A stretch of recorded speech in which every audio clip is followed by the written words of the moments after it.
그 후에 모세와 아론이 바로에게 가서 이르되 이스라엘의 하나님 여호와께서 이렇게 말씀하시기를 내 백성을 보내라. 그러면 그들이 광야에서 내 앞에 절기를 지킬 것이니라 하셨나이다. 바로가 이르되 여호와가 누구이기에 내가 그의 목소리를 듣고 이스라엘을 보내겠느냐. 나는 여호와를 알지 못하니 이스라엘을 보내지 아니하리라. 아멘. 하나님의 부르심을 계속해서 거부했던 모세는 결국 하나님께 두 손을 들고 항복하게 되었습니다. 이제 하나님의 명령을 따라 애굽 왕 바로에게 가서 이스라엘 백성들을 놓아달라라고 요청하게 되죠. 드디어 본격적인 출애굽의 이야기가 시작되었다고 할 수 있습니다. 모세는 하나님께서 선택해 주신 동역자 아론과 함께 애굽 왕 바로를 찾아갑니다. 그리고 이스라엘의 하나님 여호와께서 내 백성을 보내라. 그러면 그들이 광야에서 내 앞에 절기를 지킬 것이라 하고 바로에게 말을 전합니다. 그런데 바로는 그야말로 콧방귀도 안 끼는 태도를 보입니다. 도대체 여호와 하나님이 누군데 애굽 왕인 내가 그의 말을 들어야 하느냐 하며 나는 여호와를 알지도 못하기 때문에 그의 말을 들을 필요도 없고 이스라엘 백성들을 내보낼 생각도 없다라고 단칼에 거절하게 되죠. 그러면서 이스라엘 백성들이 게을러서 일을 쉬려고 하는 것이니 일을 더 혹독하게 시키도록 명령을 내립니다. 모세가 의도했던 것과는 전혀 다른 방향으로 일이 진행되고 말았습니다. 솔직히 모세가 하고 싶어서 이 일을 시작한 것도 아니고 하나님이 시키는 대로 모세는 했을 뿐인데 이스라엘 백성들이 노예 생활을 벗어나기는커녕 오히려 더 일이 힘들게 되었으니 모세는 매우 당황스러웠을 것입니다.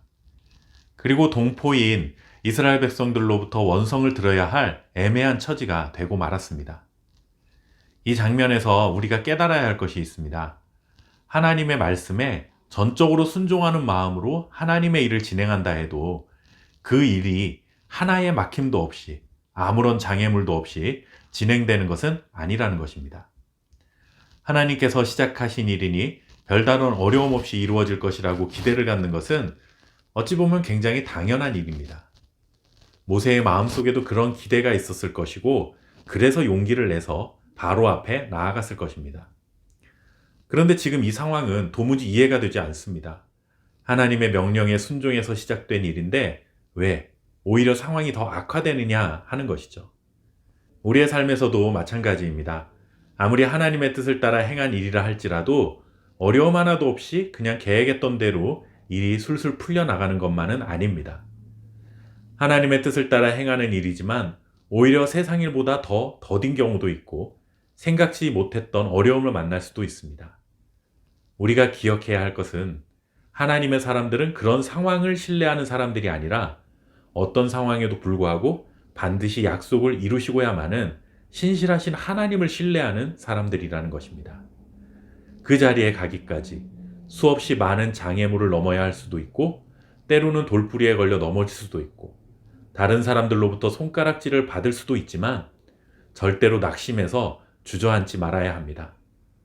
목적지까지 가는 길이 우리가 생각했던 고속도로가 아니라 비포장도로라 할지라도 결국 하나님은 우리를 하나님이 정하신 목적지에 반드시 도달하게 하시는 분임을 믿고 소망을 잃지 말아야 합니다. 하나님의 일이라 해도 항상 일사천리로 목적지에 도착하게 될 것이라는 기대를 내려놓아야 합니다. 때로는 눈물로 시간을 보내야 하고 때로는 한숨으로 채워야 할 시간도 있지만 절대 낙심하고 포기하지 마시기 바랍니다.